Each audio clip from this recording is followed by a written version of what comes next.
It was New Year's Eve, and the world outside lay wrapped in deep winter silence. The streets blanketed in snow that reflected the faint glow of distant lanterns, while inside his small, warm bedroom Maurice slept soundly beneath thick covers, unaware that this night would change his life forever. The cold wind brushed softly against the window panes, carrying with it the promise of something new, when suddenly a sharp knock echoed against his window, startling him awake, making him wince as he turned in his bed, rubbing his eyes and wondering whether he had imagined the sound. But then a cheerful voice called out to him, urging him to wake up and come outside, teasing him for sleeping so soundly when there was important work to be done. Maurice groaned softly, pulling the blanket tighter around himself and protesting that it was still dark, that the day had not yet begun, and that the cold outside would surely freeze him to the bone. But the voice replied gently that dawn was already approaching and that there was much to be done before morning arrived. Confused and still half asleep, Maurice asked who the visitor was and why anyone would want his help at such an hour. And the voice answered simply and wonderfully that it was the new year itself, small and young, carrying blessings meant for everyone, but too little to pull its cart alone, asking Maurice if he would lend a hand. Maurice hesitated, glancing at the comfort of his bed, feeling the warmth around him and the heaviness of sleep in his eyes, wondering aloud if the task could not wait until morning. But the new year promised him something extraordinary, telling him that if he came now, he would feel happier than he had ever felt before. And something in those words stirred Maurice's heart.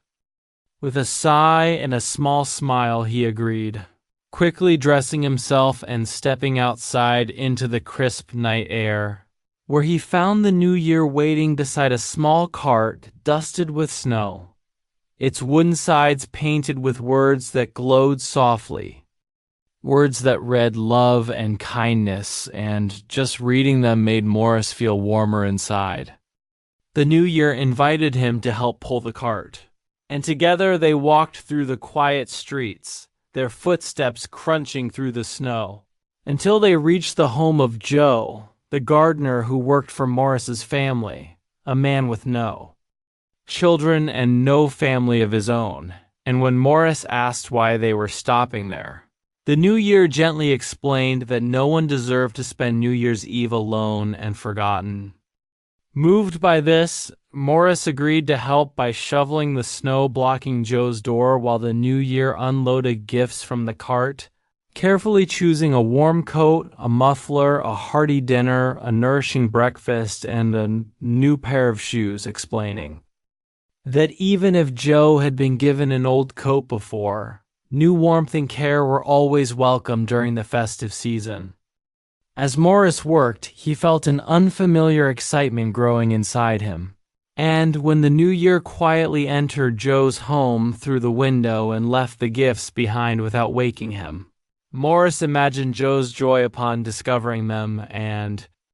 the thought alone filled his heart with a happiness so deep and pure that it almost overwhelmed him. Next, they traveled to Bessie's house, a kind woman who sewed clothes for Maurice's mother and who had been ill for several days, and the new year decided that a beautiful bunch of pink flowers and a large chocolate would brighten her morning. Slipping them gently beside her bed, and once again Maurice felt that same glowing joy, as though he himself were receiving the gifts. All through the night they wandered from house to house, delivering blessings perfectly suited to each person. And no matter how many gifts were taken from the cart, it never grew empty, prompting Maurice to ask how this could be, and the new year smiled and explained that love and kindness never diminish, that the more they are given away, the more they grow, and the more joy they bring to the giver. Just as Maurice began to understand the truth of this, he heard his mother's voice calling his name, urging him to wake up, and suddenly he found himself in his bed again, the morning light filling the room, realizing it was New Year's Day. Yet the lesson of the night felt more real than any dream.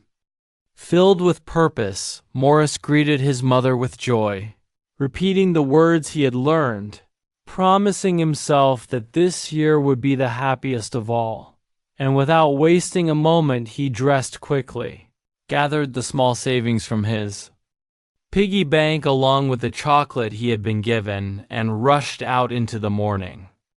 Unable to afford grand gifts, he bought eggs and pancakes from the bakery and hurried to Joe's house, knocking on the door and offering breakfast prepared with care, remembering Joe's favorite flavors, and Joe, deeply touched, thanked him, with tears in his eyes, saying it had been years since anyone had thought so kindly of him. Encouraged by this, Maurice continued on to Bessie's house, bringing her flowers and chocolate, visiting her while she was sick, offering companionship and even the promise of a game to lift her spirits, and seeing her smile made Maurice happier. Still, from that day onward, Maurice made it his mission to share love and kindness wherever he went, with friends and strangers alike, and in doing so, he became the happiest boy in the town, discovering that the New Year's greatest gift was not something that could be pulled in a cart, but something that grew endlessly in the heart.